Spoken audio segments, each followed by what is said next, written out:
نحمده ونصلي على رسوله الكريم أما بعد فأعوذ بالله من الشيطان الرجيم بسم الله الرحمن الرحيم قال اهبطوا بعضكم لبعض عدو وَلَكُمْ فِي الْأَرْضِ مُسْتَقَرٌّ وَمَتَاعٌ إِلَىٰ حِينٍ. نہیں ٹھیک ہے. قَالَ فِيهَا تَحْيَوْنَ وَفِيهَا تَمُوتُونَ وَمِنْهَا تُخْرَجُونَ يَا بَنِي آدَمَ قَدْ أَنزَلْنَا عَلَيْكُمْ لِبَاسًا يُوَارِي سوآتكم وريشا ولباس التقوى ذلك خير ذلك من آيات الله لعلهم يذكرون. يا بني آدم لا يفتننكم الشيطان كما أخرج أبويكم من الجنة ينزع عنهما لباسهما ليريهما سوآتهما إنه يراكم هو وقبيله من حيث لا ترونهم إنا جعلنا الشياطين أولياء للذين لا يؤمنون وَإِذَا فَعَلُوا فَاحِشَةً قَالُوا وَجَدْنَا عَلَيْهَا آبَاءَنَا وَاللَّهُ أَمَرَنَا بِهَا قُلْ إِنَّ اللَّهَ لَا يَأْمُرُ بِالْفَحْشَاءِ أَتَقُولُونَ عَلَى اللَّهِ مَا لَا تَعْلَمُونَ. صدق اللہ العظیم وصدق رسولہ النبی الکریم وَنَحْنُ عَلَى ذَلِكَ لَمِنَ الشَّاهِدِينَ وَالشَّاكِرِينَ وَالْحَمْدُ لِلَّهِ رَبِّ الْعَالَمِينَ. فرمایا اللہ تعالیٰ نے اتر جاؤ، بعض تمہارے بعض کے دشمن ہوں گے اور تمہارے لیے زمین میں ٹھکانہ ہے اور نفع اٹھانے کا سامان ہے ایک وقت تک. فرمایا اللہ تعالیٰ نے تم اسی زمین میں زندہ رہو گے اور اسی میں تم مرو گے اور اسی سے تم دوبارہ نکالے جاؤ گے. اے اولاد آدم، تحقیق ہم نے اتارا ہے تمہارے لیے لباس جو ڈھانپتا ہے تمہارے اعضائے مستورہ کو اور تمہارے لیے زینت کا ذریعہ ہے، اور تقوی کا لباس ہی بہتر ہے. یہ اللہ تعالیٰ کی آیات میں سے ہے تاکہ یہ لوگ نصیحت حاصل کریں. اے اولاد آدم، نہ فتنے میں ڈالے تم کو شیطان، جیسا کہ اس نے نکالا تمہارے ماں باپ کو جنت سے، وہ اتارتا تھا ان سے ان کا لباس تاکہ دکھائے ان کو ان کے اعضائے مستورہ. بے شک دیکھتا ہے تم کو وہ اور اس کا قبیلہ جہاں تم ان کو نہیں دیکھتے. بے شک ہم نے بنا دیا ہے شیطان کو رفیق، دوست ان لوگوں کے لیے جو ایمان نہیں لاتے، اور جب کرتے ہیں کوئی بے حیائی کا کام تو کہتے ہیں کہ پایا ہم نے اس پر اپنے آباء و اجداد کو اور اللہ نے ہمیں اس کا حکم دیا ہے. اے پیغمبر آپ فرما دیجئے بے شک اللہ تعالیٰ نہیں حکم دیتا کسی بے حیائی کی بات کا. کیا تم کہتے ہو وہ بات اللہ پر جو تم نہیں جانتے. سامعین دی وقار، سورۃ الاعراف چل رہی ہے. ان آیات سے پہلے کل اور پرسوں کے درس قرآن میں جو آیات ہم نے پڑھی ان میں ہم نے پڑھا کہ اللہ رب العزت نے آدم علیہ السلام کو پیدا کیا، ان کی بائیں پسلی سے اماں حوا کو پیدا کیا، دونوں کو کہا کہ تم جنت میں رہو، جہاں سے کھانا چاہتے ہو کھاؤ، لیکن وَلَا تَقْرَبَا هَٰذِهِ الشَّجَرَةَ، اس درخت کے قریب نہیں جانا.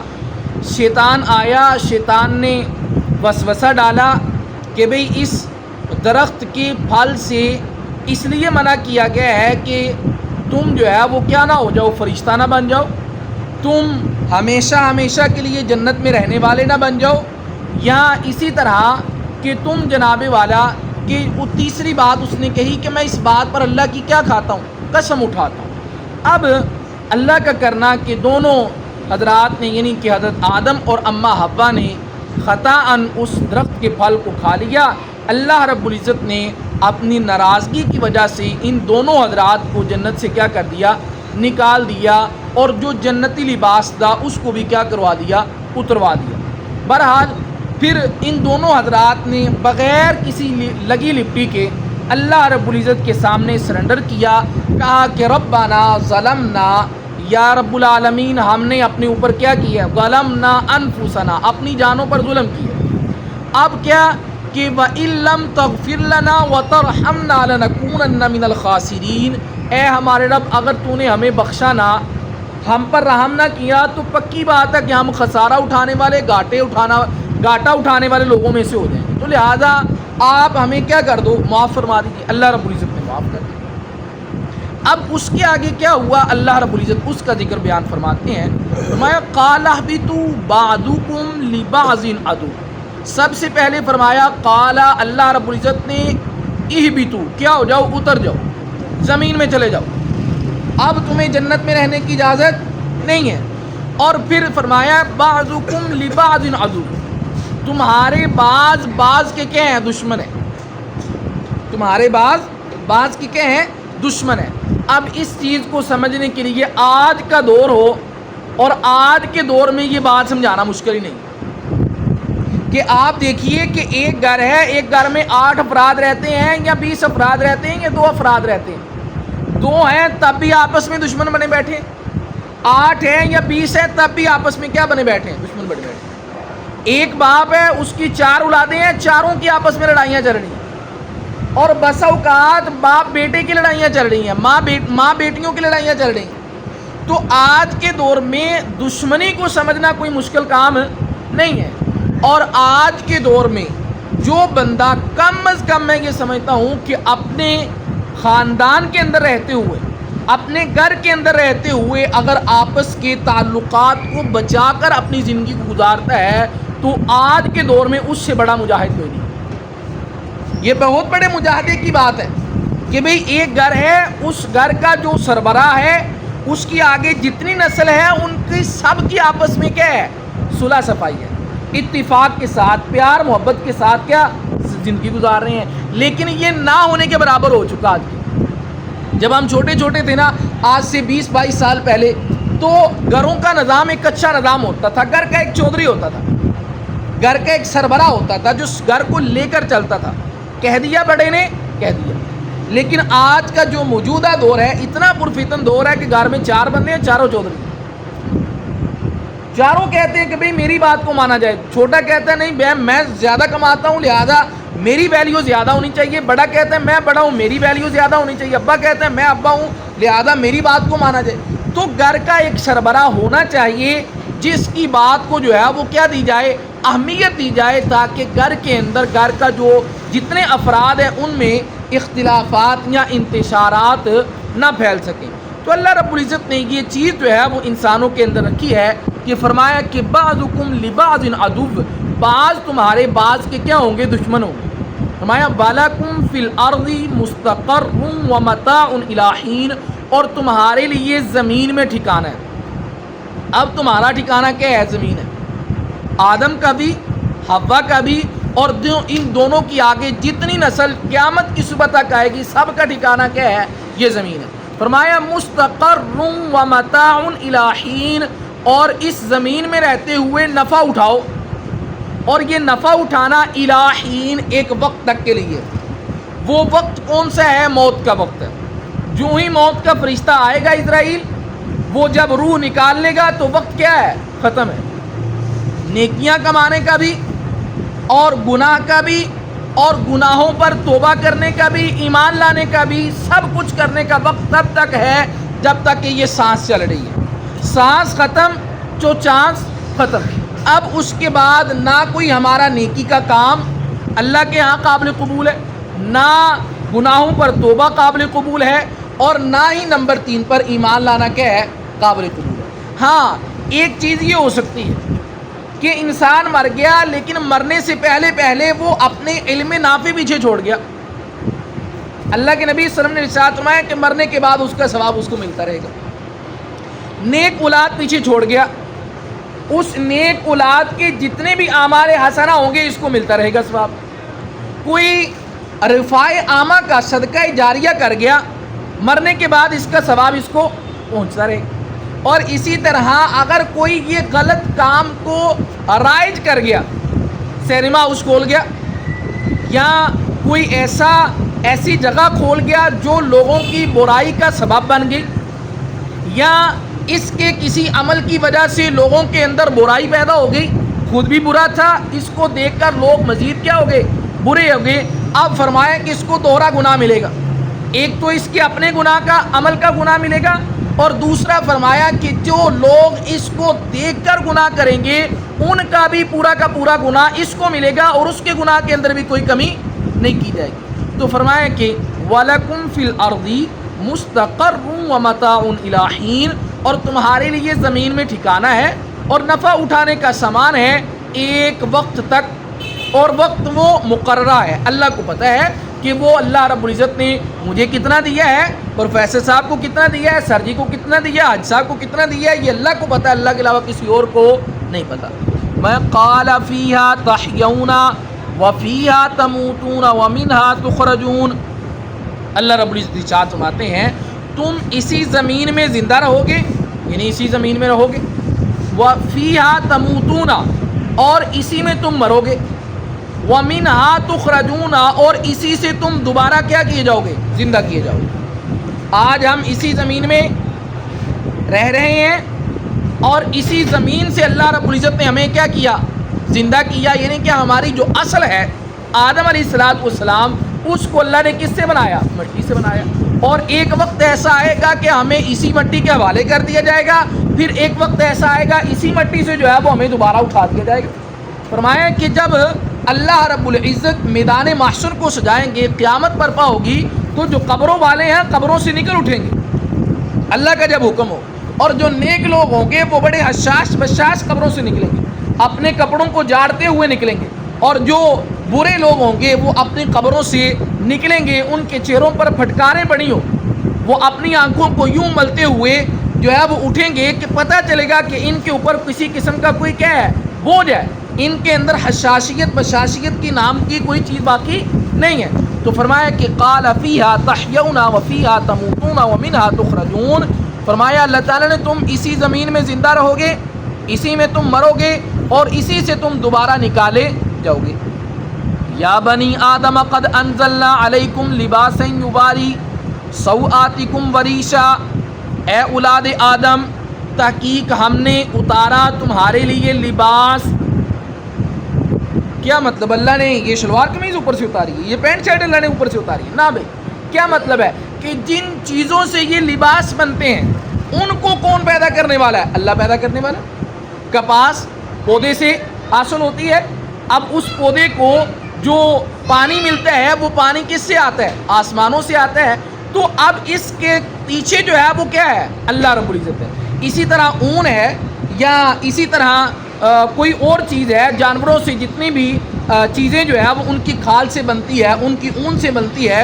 اب وہ جانور کیا کھاتے ہیں؟ چارہ کھاتے ہیں، چارہ جو ہے وہ کہاں سے حاصل ہوتا ہے؟ زمین سے حاصل ہوتا ہے، اور زمین کس سے سیراب ہوتی ہے؟ پانی سے، اور پانی کہاں سے آتا ہے؟ آسمان سے آتا ہے۔ اس اعتبار سے اللہ رب العزت نے ارشاد فرمایا کہ اے بنی آدم قد انزلنا علیکم لباسا، تحقیق ہم نے تمہارے لیے کس کو اتارا ہے؟ لباس کو اتارا ہے۔ کیوں اتارا ہے؟ یواری سوآتکم وریشا، جو ڈانپتا ہے تمہارے اعضائے مستورہ کو، اور تمہارے لیے زینت کا کیا ہے؟ ذریعہ۔ ایک مقصد تو لباس کا یہ ہے کہ تمہارے سطر کو کیا کرتا ہے؟ وہ ڈانپتا ہے۔ مرد کا سطر ناف سے لے کر گھٹنوں سمیت، عورت کا پورا جسم سطر الا یہ 3 اعضاء، ہاتھ، دونوں پاؤں اور چہرہ، اور ان تینوں اعضاء کو نماز کے اندر بھی عورت کے لیے جو ہے وہ ڈھانکنے کی اجازت نہیں ہے۔ ہاں اگر کوئی مجبوری ہو تو ان میں سے کسی ایک عضو کو جو ہے وہ ڈھانکا بھی جا سکتا ہے۔ اب یہاں پر دوسری چیز اللہ رب العزت نے ارشاد فرمائی کہ دوسرا جو مقصد ہے لباس کا وہ یہ ہے کہ وریشہ یہ تمہاری زینت کا کیا ہے؟ ذریعہ۔ لباس بندے کی پرسنالٹی کو نکھارتا ہے، بندے کی شخصیت کو ابھارتا ہے۔ بس اوقات بعض ایسے لوگ ہوتے ہیں جو کپڑا نیا پہنتے ہیں تو وہ، میرا چھوٹا بھائی ہے، وہ کبھی کبھار کسی کو دیکھ کر نہ کہتا ہے کہ اس سوٹ نے، اس کپڑے نے آپ کو 10 سال جوان کر دیا، اس لباس نے آپ کو کیا کر دیا؟ 10 سال جوان کر دیا، اب ینگ لگ رہے ہیں۔ تو لباس بندے کی پرسنالٹی کو نکھارتا ہے، اور بعض ایسے لوگ بھی ہوتے ہیں جیسا کیسا لباس مرضی پہن لیں ان پر جچتا ہے، ٹھیک ہے۔ تو اب فرمایا کہ ایک مقصد تو یہ ہے کہ تمہارے سطر کو ڈھانپتا ہے، دوسرا مقصد یہ ہے کہ تمہاری زیب و زینت کا کیا ہے؟ یہ ذریعہ بن۔ اب یہاں پر ایک اصول یاد رکھیے کہ کون سا لباس ہے جو شریعت میں پہننے کی اجازت ہے اور کون سا ہے جو پہننے کی اجازت نہیں۔ اصول ایک لائن میں اگر میں عرض کروں تو وہ یہ ہے، ہر وہ لباس پہننا جائز ہے جو مرد و عورت کے سطر کو کیا کرتا ہے؟ چھپاتا ہے۔ وہ چاہے کرتا تہمد ہو، وہ چاہے شلوار قمیض ہو، وہ چاہے ٹروزر شرٹ ہو، وہ چاہے پینٹ شرٹ ہو، وہ چاہے ٹی شرٹ ہو، کسی قسم کا بھی لباس ہو جو آپ کے اعضائے مستورہ کو چھپاتا ہے، اس لباس کو پہننے کی اجازت ہے۔ اس لباس کو پہننے کی کیا ہے جی؟ اجازت ہے۔ ہاں، 5 طرح لباس پہننے کی اجازت نہیں ہے، یا 5 صورتوں میں لباس پہننے کی اجازت نہیں ہے۔ فرمایا کہ نمبر 1 پر مرد ہو یا عورت ہو، ایسا باریک لباس پہننا کہ اس کے اعضائے مستورہ نہ چھپ سکے، اس کے اعضائے مستورہ نہ چھپ سکے۔ مثال کے طور پر ہمارے ہاں مردوں نے گرمیوں میں ایسے باریک کاٹن کے کپڑے پہنے ہوتے ہیں کہ ان کا نیچے سے جو بنین ہے وہ بھی واضح نظر آ رہی ہوتی، اور اگر ان کو پسینہ آ جائے تو ان کا نیچے سے جسم بھی واضح نظر آ رہا ہوتا ہے۔ اب اس صورت میں مردوں کو بھی ایسا لباس پہننے کی اجازت نہیں ہے، اور دوسری طرف عورتوں کو بھی باریک لباس پہننے کی اجازت نہیں۔ صحیح مسلم میں روایت موجود ہے، اللہ کے نبی صلی اللہ علیہ وسلم نے ارشاد فرمایا کہ ایسی عورت کو نہ اللہ جنت میں داخل فرمائیں گے، نہ وہ جنت کی خوشبو سونگھ سکے گی۔ وہ عورت جو لباس پہننے کے باوجود کیا ہے؟ ننگی ہے۔ وہ عورت جو لباس پہننے کے باوجود کیا ہے؟ ننگی ہے، اور وہ عورت خود بھی گناہ کر رہی ہے اور دوسروں کو بھی اس گناہ کی طرف کیا کر رہی ہے؟ بے حیائی کی طرف، فحاشی کی طرف مائل کر رہی ہے۔ خود بھی اس طرف جا رہی ہے اور دوسروں کو بھی اس کی طرف کیا کر رہی ہے؟ راغب کر رہی ہے۔ اللہ کے نبی صلی اللہ علیہ وسلم نے ارشاد فرمایا ایسی عورت یا ایسی خواتین کو نہ اللہ جنت میں داخل فرمائے گا، نہ جنت کے اللہ انہیں خوشبو سونگھنے کی کیا دے گا؟ اجازت دے گا۔ نمبر 2 پر فرمایا کہ تنگ لباس، چست لباس۔ مردوں میں ہمارے ایسے ٹروزر جو ہے وہ اکثر و بیشتر نوجوان پہنتے ہیں کہ ان کا پچھواڑا شریف بھی اور ان کا آگے والا حصہ بھی واضح نظر آ رہا ہوتا ہے، اعضائے مخصوصہ کہہ لو، کہ ان کے واضح نظر آ رہے ہوتے ہیں، اور وہی لباس پہن کر اپنے گھر میں رہتے ہیں، اور اسی گھر کے اندر ان کی ماں بھی ہے، ان کی بہن بھی جو ہے وہ رہتی ہے، اور اسی لباس کو پہن کر باہر آتے ہیں، اور باہر بھی لوگوں کی ماں بہنیں جو ہے وہ باہر بھی ہوتی ہیں، اور ایسے نوجوانوں کو ذرہ برابر کوئی شرم و حیا والی بات نہیں ہوتی۔ اور جو گھر کے بڑے ہیں وہ بھی اپنی اولاد کو منع نہیں کرتے کہ خدا کے بندے ٹروزر پہننا ہی ہے، اجازت ہے۔ اللہ کے نبی کو بھی ٹروزر پسند تھا، حضور نے سلوایا بھی تھا، لیکن حضور آپ صلی اللہ علیہ وسلم تک ٹروزر پہنچنے سے پہلے آپ کا کیا ہو گیا؟ وصال ہو گیا۔ آپ نے پہنا نہیں، لیکن آپ نے ٹروزر کو پسند کیا ہے۔ لیکن ٹروزر کیا ہونا چاہیے؟ کھلا ہونا چاہیے، جن سے جو ہے وہ آپ کے اعضائے مستورہ جو ہے وہ واضح نظر نہ آئے۔ تو دوسرے نمبر پر تنگ لباس پہننے کی اجازت نہیں ہے، چست لباس پہننے کی اجازت نہیں ہے، نہ ہی مرد کو اور نہ ہی کسی عورت کو۔ ہاں، اگر کسی نوجوان کو مجبوری ہے کہ بھئی اس کا ٹروزر کیا ہے؟ چست ہے، اب اس کو چاہیے کہ اوپر سے اتنی بڑی شرٹ پہن لے کہ اس کا یہ جو سطر والا حصہ ہے نا یہ کیا ہو جائے؟ چھپ جائے، تاکہ اس کے جو اعضائے مستورہ ہے وہ واضح نہ ہو جائے۔ نمبر 3 پر فرمایا کہ ایسا لباس جو غیر مسلموں کی کیا رکھتا ہے؟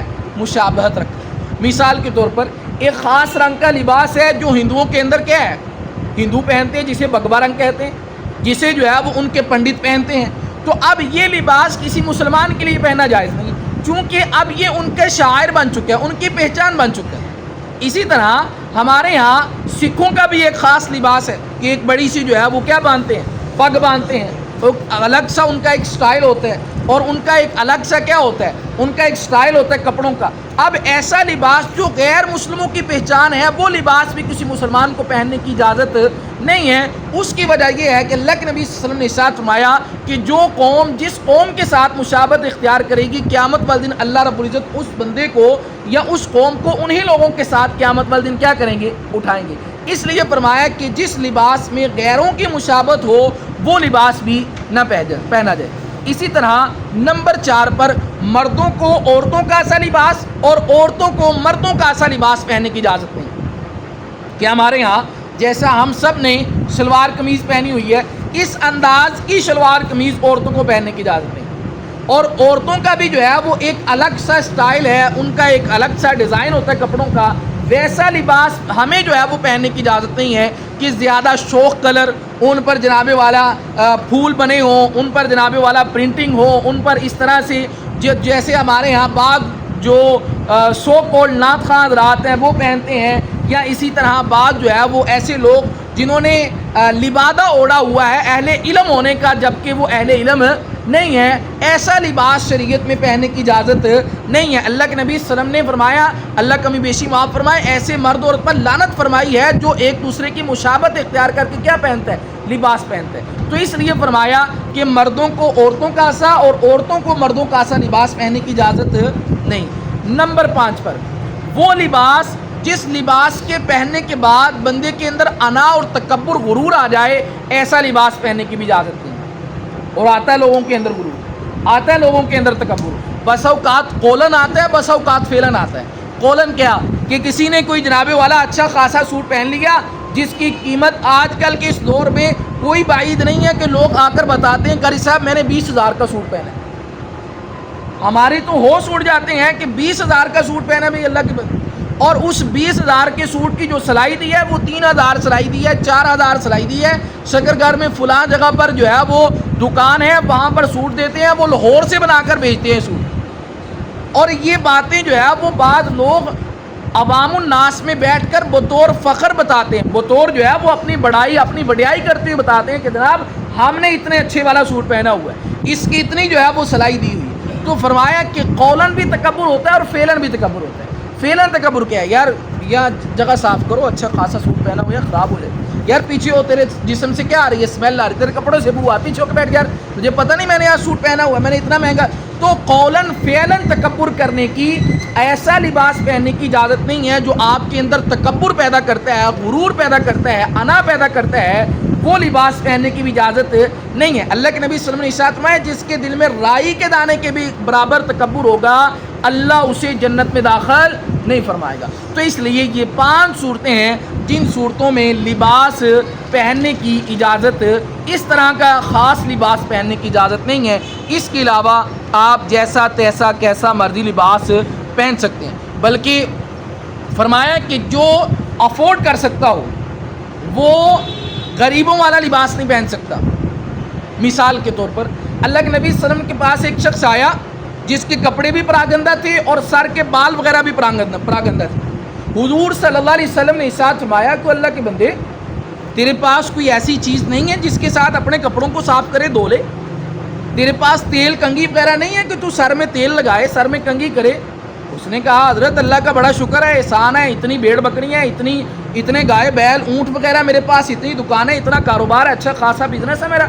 اللہ کے نبی صلی اللہ علیہ وسلم نے ارشاد فرمایا کہ پھر جو اللہ کی نعمتیں تمہارے اوپر ہیں ان کا اثر تمہارے اعضاء و جوارح پر اللہ کا نظر آنا چاہیے کہ اللہ کا تم پر کیا ہے، بڑا فضل ہے، بڑا کرم ہے، وہ تمہارے جو اعضاء و جوارح ہیں، تمہارا جسم ہے، اس سے نظر آنا چاہیے۔ تو اس لیے اس حدیث مبارکہ کو مد نظر رکھتے ہوئے علماء نے لکھا کہ جس کو اللہ نے نعمتوں سے نوازا ہے، مال سے نوازا ہے، اس کو غریبوں کی طرح، فقیروں کی طرح، مسکینوں کی طرح زندگی گزارنے کی اجازت نہیں۔ اس کو چاہیے کہ وہ اچھا پہنے، اچھا کھائے اور اچھی جگہ پر کیا کرے، اپنی رہائش کرے۔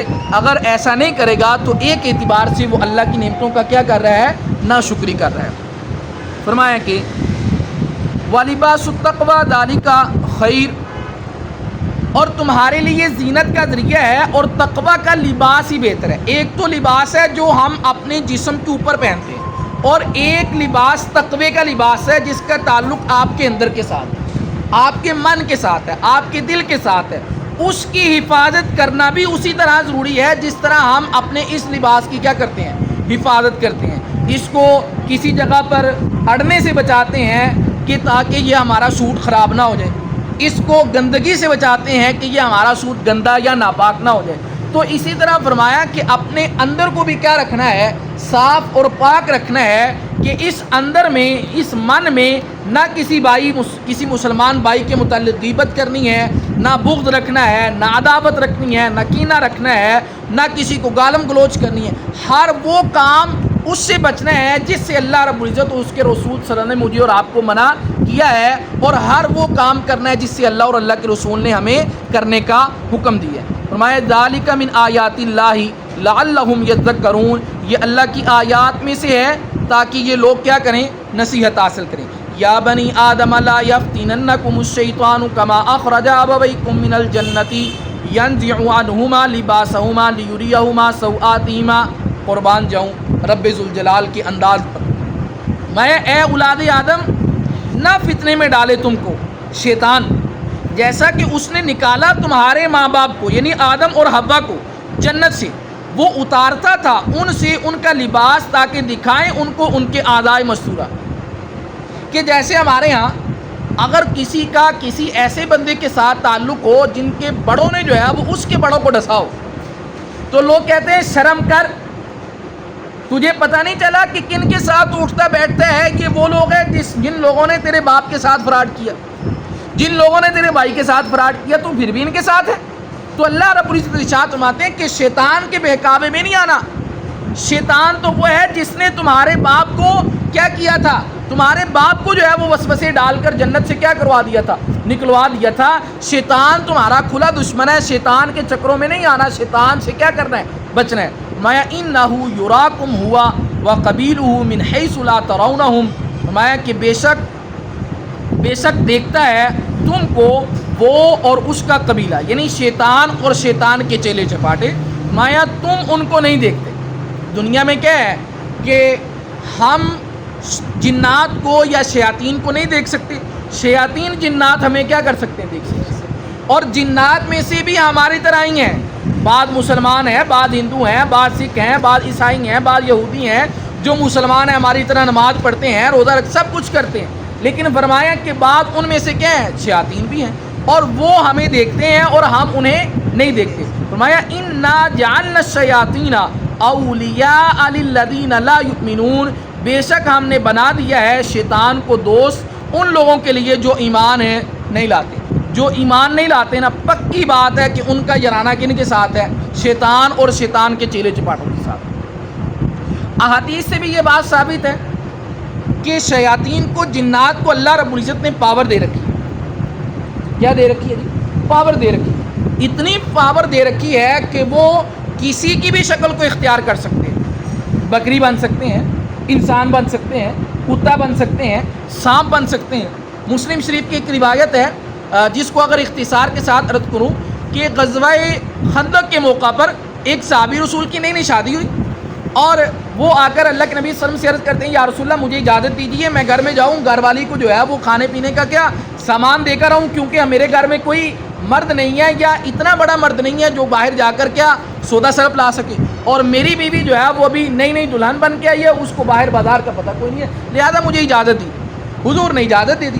وہ صحابی رسول جب جو ہے وہ گھر پہنچے تو گھر میں جا کر دیکھا کہ وہ جو ان کی اہلیہ تھی، ان کی بیوی تھی، وہ گھر کے باہر جو ہے وہ جانک رہی ہے اس انداز کے ساتھ جیسے کسی کی منتظر ہے۔ ان کو بڑا غصہ آیا کہ یار ابھی دو جمعہ 4 دن ہوئے ہیں اس کو آئے ہوئے، اور یہ باہر لوگوں کو کیا کر رہی ہے، جانک رہی ہے، لوگوں کو تاک رہی ہے۔ لہذا انہوں نے کیا کیا، اپنی تلوار کو نکالا یا اپنے نیزے کو نکالا اور ایسے ان کو تان دیا کہ میں اس کو کیا کروں گا، اس کو مار دوں گا۔ اب جو ہے وہ جو ہی ان کی بیوی نے، ان کی اہلیہ نے دیکھا اور کہا کہ رک جا بھائی، رک جا، پہلے میری بات تو سن لے، میرے ساتھ ہوا کیا ہے پہلے وہ تو سن لے، جب تو سنے گا تو جو ہے وہ حیران و پریشان ہو جائے گا میرے ساتھ کیا ہوا۔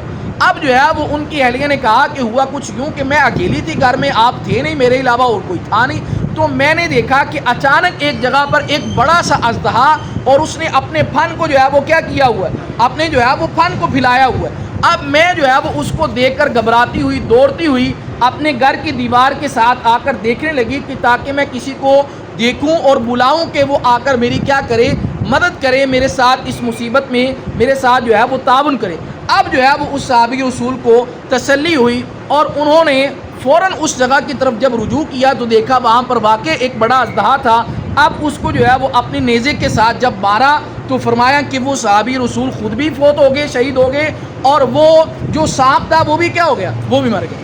اب اس میں جو ہے وہ بعض روایات میں اس بات کا اضافہ ہے کہ اس بات کا پتہ نہ چل سکا کہ پہلے صحابی رسول کا وار پہنچا یا پہلے اس سانپ کا زہر ان تک پہنچا، جس کی وجہ سے وہ صحابی رسول کیا ہو گئے، شہید ہو گئے۔ بعد میں جب یہ واقعہ حضور صلی اللہ علیہ وسلم کو بتایا گیا، اللہ کے نبی صلی اللہ علیہ وسلم نے ارشاد فرمایا کہ جب آپ دیکھو کہ سانپ پیور سفید ہے، یا ایک روایت میں فرمایا سانپ بالکل کالا ہے، سیاہ ہے، تو پہلے 3 دفعہ اس کو کہو کہ بھئی اگر تو جن ہے تو چلا جا، جن ہے تو چلا جا، جن ہے تو چلا جا۔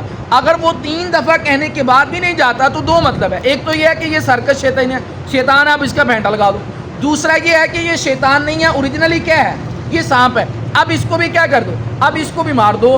اب اسے جو ہے وہ زندہ رہنے کی یا زندہ چھوڑنے کی شرعاً اجازت نہیں ہے۔ اسی طرح ایک روایت میں اللہ کے نبی صلی اللہ علیہ وسلم نے ارشاد فرمایا کہ کتا اگر کالے رنگ کا ہونا تو اب اسے بھی جو ہے وہ نہ مارا جائے، کیونکہ شیطان کے لیے آسانی کے ساتھ کالے رنگ کے اندر ڈلنا کیا ہے، اس کے لیے آسان ہے۔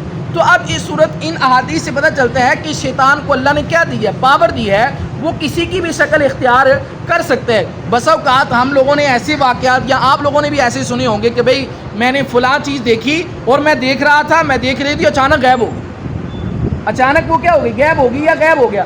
اب اس صورت میں کیا ہے، وہ جنات تھے یا وہ شیاطین تھے، اور ان میں سے ہو سکتا ہے کہ وہ اچھے جن ہوں اور یہ بھی ہو سکتا ہے کہ وہ سرکش شیاطین ہوں۔ تو اب فرمایا کہ اللہ رب العزت نے انہیں کیا دے رکھی ہے، پاور دے رکھی ہے۔ فرمایا وَإِذَا فَعَلُوا فَاحِشَةً قَالُوا وَجَدْنَا عَلَيْهَا آبَاءَنَا وَاللَّهُ أَمَرَنَا بِهَا۔ جس کے گھر میں کوئی بھی ایسا مسئلہ ہو، خدارہ ان بونڈے پیروں سے بچنا چاہیے، ان بونڈے عاملوں سے اپنے آپ کو بچانا چاہیے، اور خود بخود اس قرآن کے ذریعے سے اپنا یا اپنے اس گھر والوں میں سے کسی کا بھی کیا کرنا چاہیے، علاج کرنا چاہیے۔ اللہ کے نبی صلی اللہ علیہ وسلم نے ارشاد فرمایا جس گھر میں سورۃ البقرہ پڑھی جاتی ہے اس گھر میں شیطانوں وغیرہ کا کوئی جو ہے وہ چکر نہیں ہوتا۔ تو اپنے گھر کے اندر سورۃ البقرہ کی کیا کی جائے، تلاوت کی جائے، اور جس گھر میں خاص طور پر کوئی معاملہ ہے اس گھر کے اندر تو کم از کم جب 7 دن جو ہے وہ اس عمل کو کیا جاتا ہے تو انشاءاللہ عز و جل اس عمل کی برکت سے اس گھر کے اندر جتنے بھی شیاطین والے یا جنات والا کوئی بھی معاملہ ہوتا ہے اللہ اس کو کیا فرما دیتے ہیں، دور فرما دیتے ہیں۔ اور یہ کوئی لگی لپٹی بات نہیں ہے، یہ میرا اپنا کیا ہے، تجربہ ہے۔ آج سے چند ہفتے پہلے کہہ لو کہ جب ہم اپنے اس گھر میں جس جگہ پر ہم رہ رہے ہیں، کرائے پر رہ رہے ہیں، تو یہاں پر آئے تو اہلیہ نے بھی کہنا شروع کر دیا کہ بھئی رات کو کبھی میری چادر اتر جاتی ہے، کبھی میرے جو ہے وہ چارپائی کو حرکت ہوتی ہے، کبھی والدہ کہنے لگ گئی، کبھی دادا ابو کہنے لگ گئے۔ اب جب ایک بندہ کہہ رہا تھا تو بندہ کہتا ہے یار چھوڑو اس کا وہم ہو سکتا ہے، دوسرا کہہ رہا، اب تیسرا بھی کہہ رہا ہے۔ اب جب اس کے بعد میں نے 7 دن الحمدللہ ایک وقت میں بیٹھ کر سورۃ البقرہ کو روزانہ پڑھا، ایک وقت میں، اور اس کے بعد پانی کے اوپر دم کر کے ان تینوں حضرات کو روزانہ پانی بھی پلایا، اور اپنے گھر کے چاروں اطراف میں اس پانی کا کیا کیا، چھڑکاؤ کیا۔ مسجد میں بیٹھا ہوں، قرآن میرے سامنے ہے، آج تک اس وقت کے بعد سے نہ مجھے والدہ نے کہا، نہ میری اہلیہ نے کہا، نہ میرے دادا ابو نے کہا کہ ہمارے ساتھ کوئی ایسا مسئلہ ہوا ہے۔ اور ویسے ہی قرآن کیا ہے، بڑی بابرکت کتاب ہے، جس گھر کے اندر قرآن کی تلاوت بھی ہوتی ہونا، تو میرا یہ ایمان ہے کہ اس گھر کے اندر ایسے ویسے مسائل نہیں ہو سکتے۔ ہاں لیکن یہ کوئی ضابطہ کلیہ نہیں ہے، ہو بھی سکتا ہے کہ کسی کے ہاں ہو بھی جائیں، لیکن اس کا علاج کیا جا سکتا ہے۔ لیکن یہ جو ہمارے ہاں معاملات ہوتے ہیں ان میں سے 99% ڈرامے بازی ہوتی ہے، اور 1% کا جو کچھ حصہ ہوتا ہے اس میں کیا ہوتی ہے، حقیقت ہوتی ہے۔ اللہ نے ہم سب کو عقل سلیم عطا فرمائی ہے، اس عقل سلیم کو استعمال کرتے ہوئے دیکھنا چاہیے کہ ہمارے گھر کے جو افراد ہیں یہ حقیقت بیان کر رہے ہیں یا کیا کر رہے ہیں، ہوائی فائر چھوڑ رہے ہیں۔ تو فرمایا قالوا وجدنا علیہا آباءنا واللہ امرنا بہا۔